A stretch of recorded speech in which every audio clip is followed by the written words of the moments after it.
ये महिला जैसे ही लिफ्ट में जाती है तो लिफ्ट ओवरलोड बताता है, तो यह इस अंकल को धक्का मारकर बाहर कर देती है। तो इसके साथ एक लड़की भी बाहर आती है और वह कहती है कि तुम इस अंकल से माफी मांगो, तुमने जो धक्का दिया है। तो यह कहती है मैं इस कंपनी की सुपरवाइजर हूँ और जहाँ पर तुम इंटरव्यू देने जा रही हो मैं वहाँ की इंटरव्यूअर हूँ।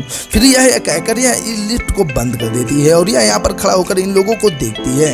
तब तक लिफ्ट बंद हो जाता है और बंद होने के बाद फिर यह लड़की कहती है ठीक है कोई बात नहीं अंकल, चलो हम दूसरे लिफ्ट से जाते हैं। और फिर दूसरे दिन वह अंकल अपने पोते के पास जाते हैं। दरअसल यह अंकल उस कंपनी के सीईओ के दादा हो और सीईओ उसके पास जाता है और कहता है कि कैसे हुआ दादा, कैसे तुम आए। फिर यह कहता है कि मुझे तुम्हारा जल्द से जल्द शादी करवाना है और मैं तुम्हें जल्द से जल्द दूल्हा बनते हुए देखना चाहता हूँ, क्योंकि मैंने कल एक लड़की को देखा जो एक नेक दिल थी और उसी से मैं तुम्हारा शादी कराना चाहता हूँ। लेकिन इस सीईओ ने पहले ही उस लड़की से शादी कर ली है, क्योंकि वह लड़की एक बार उसकी दादी का तबीयत खराब था जिससे पैसे की काफी ज्यादा जरूरत थी, तो उसने मजबूरी में से इस लड़के से ही शादी कर ली थी और इस लड़के को एक फर्जी शादी दिखाना भी था। तो यह दोनों शादी आपस में पहले ही कर चुके होते हैं और फिर यह सोचता है क्यों ना मैं अपने पुराने वाइफ को दिखाऊं अपने दादाजी को। और फिर ऐसे लोग दोनों बातें कर रहे होते हैं और फिर दादाजी कहते हैं मैं अपने बहू से मिलना चाहता हूँ और जिस नेक दिल लड़की से मैं मिला हूँ उसे इस कंपनी में नौकरी चाहता हूँ। तो यह कहकर यह अंकल जी यहाँ से चले जाते हैं। फिर यह कहता है ठीक है मैं उस लड़की को नौकरी दूंगा, तुम मुझे बताओ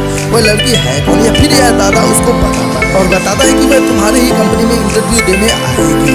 और फिर यह सब बताने के बाद फिर वह लड़की इसके पास यहाँ पर इंटरव्यू देने आती है और यहाँ वह ही सुपरवाइजर होती है जिससे वह रास्ते में झगड़ा कर चुकी होती है। फिर यह इसको तुरंत उठाते ही इसके फाइल को फेंक देती है और कहती है तुरंत तुम इस ऑफिस से निकलो। और फिर उसके बाद यह अपने फाइल को लेकर जैसे ही बाहर निकलती है तब तक वह उस सीईओ से लड़ जाती है। फिर यह इसके फाइल को तुरंत देखता है और इसको तुरंत मैनेजर की नौकरी दे देता है और उस लड़की को कहता है